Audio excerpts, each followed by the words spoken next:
And so each of these things are things that get rewarded or punished, and that's what creates culture.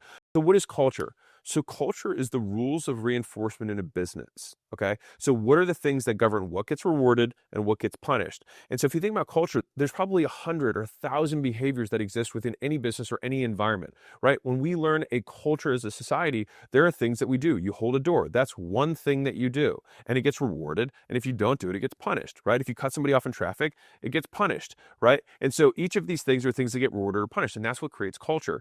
But within every business, there's kind of a subculture within the larger culture where you have more and more nuance of things that are your preferences as a business owner. But if people are not working to your preferences, then it means the culture you have, the rules that govern reinforcement, are not being adequately exercised.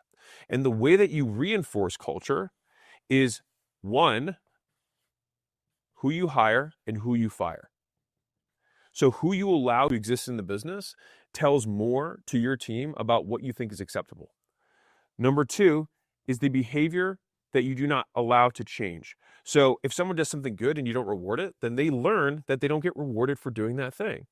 On the flip side, if someone shows up 5 minutes late to a meeting and no one says anything, then you teach everyone it's okay to be late. And so the first issue with his business was that there's probably a culture of non-performance, and we have to get very specific with what makes somebody not perform. And sometimes it's only 2 or 3 behaviors. Oftentimes it's like 20 or 30. And you have to be able to observe what are the things that makes me not like my team and what would I rather them do instead.